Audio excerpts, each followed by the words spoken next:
milyon. Layuan mo ang anak ko! Sige.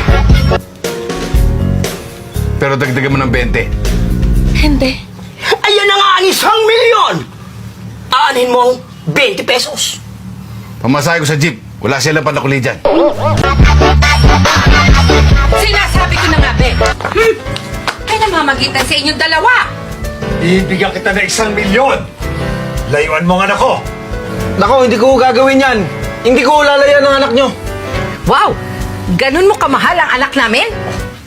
Pero kung gagawin nyo 1.5, kwarta ako. Sige o, tingin nyo na yung anak nyo. Sinasabi ko na nga ba't may relasyon kayo nitong hampas lupang ito? Etong 1 milyon. Layuan mo ang anak ko. Di ba? Ayoko pa. Ito na po 1 milyon yan. Hindi ko po magagawa yan. Ha? Dahil mahal mo ang anak ko? Hindi. Bakit ayaw mo tanggapin tong 1 milyon? Eh kasi po pag nagkatuluyan kami ng anak nyo, eh sigurado ako mas malaki po yung mana na bibigay nyo sa amin. Kaya no deal na po tayo. Aha! Sinasabi ko na nga ba't may karelasyon ka na? Hoy, ikaw lalaki. Sandali lang, ha? Eto ang 1 milyon. Lumayo ka sa anak ko! Ika dito. Ika dito.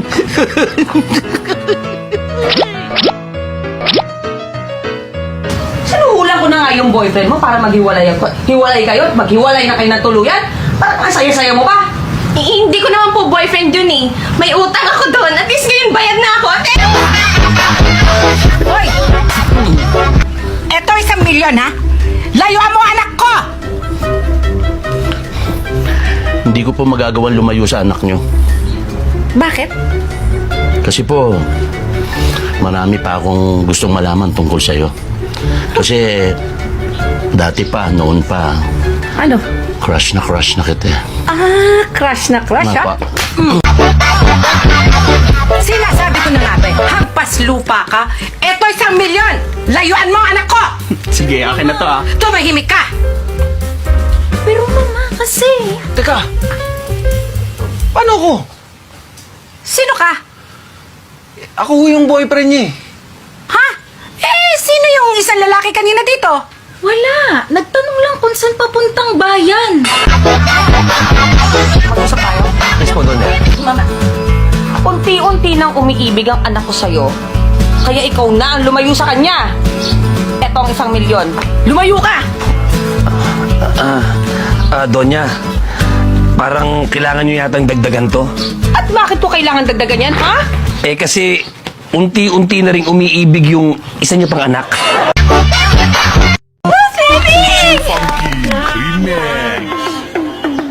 Swimming mo kayo? Opo!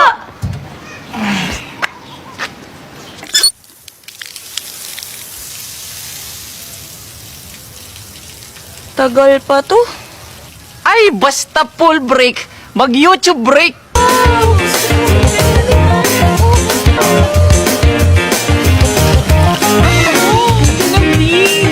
Ready na siguro yung pool. Tara! Huh?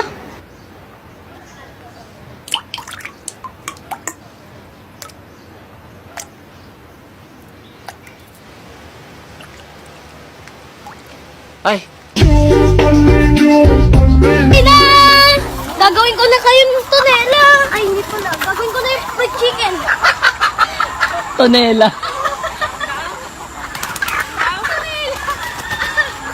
Pod! Ano yung tonela ba yun? Pag pinagsama ang Tide at saka Ariel, bubula ba to o hindi? Bubula po sir, kasi pareho silang may borax ingredients. Ganon din po ang aking sagot. Bubula po sir, pag pinagsama ang Tide at saka Ariel. Hindi bubula. At bakit naman? Kasi walang tubig.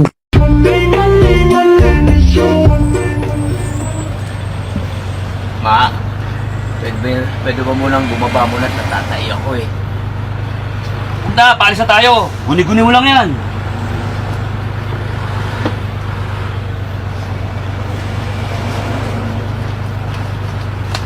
Ma, Pwede ba munang bumaba mo? Natatatain na ako eh.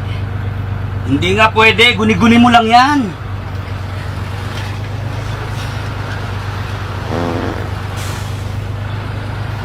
Baho. Ba't amoy tae? Natay ka na yata. Guni-guni mo lang yon.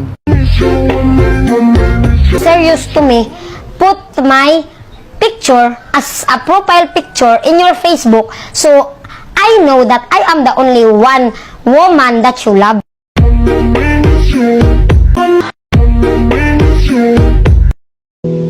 Too funky. Remix.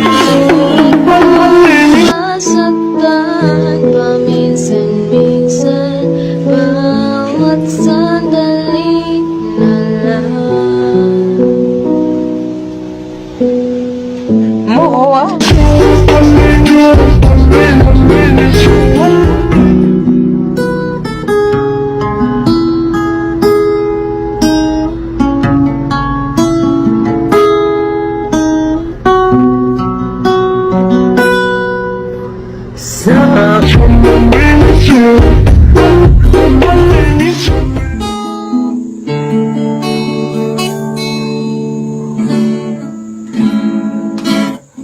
Ikaw na. Sira yung gitara.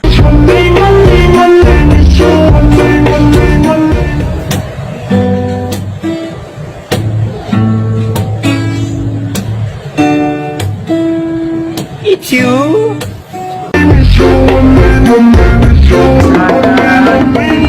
Sabihan na sa ilalim ng Time's up. Remix.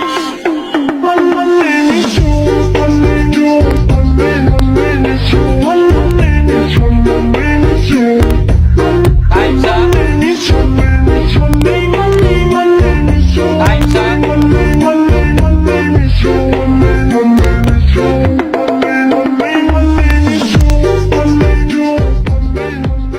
Hindi ng Tagalog at akala nila pinupuri ko sila, pero sila ay hindi nakakaintindi, kaya pwede natin silang ibinta.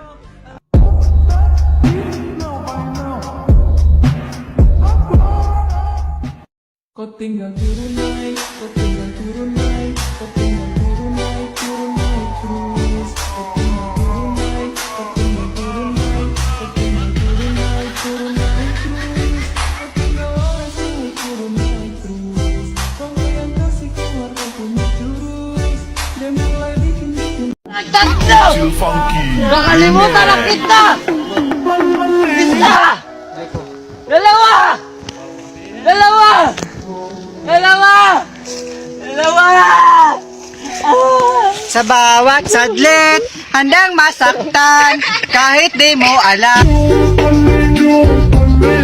Nagbalang kayo para may kumi.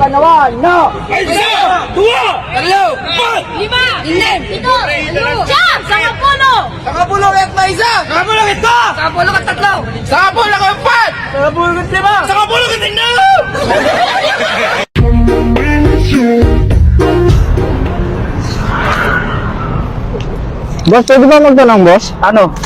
Saan ba yung papuntang Quiapo? Yapo. Diretsuhin mo lang, sir. Pagdating mo sa may kanto sa dulo, kaliwa ka. Pagkaliwa mo, mga unang kanto, kumanan ka. Tapos, pagdating mo dun sa may kanan, may McDo. Kumaliwa ka ulit. Boss. Tapos may makikita kang pabrika ng sigarilyo. May makikita kang gwardiya dun sa labas, dun ka magtanong.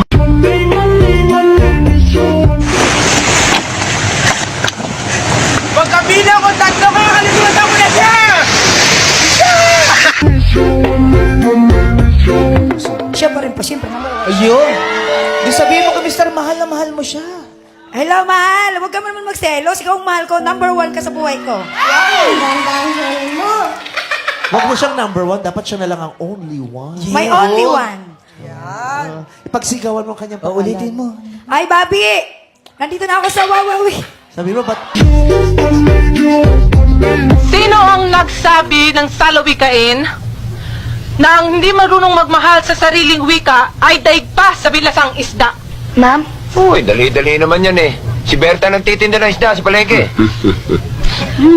Anong pangalan mo? Jose Rizal. Niloloko mo ba ako? No, ma'am.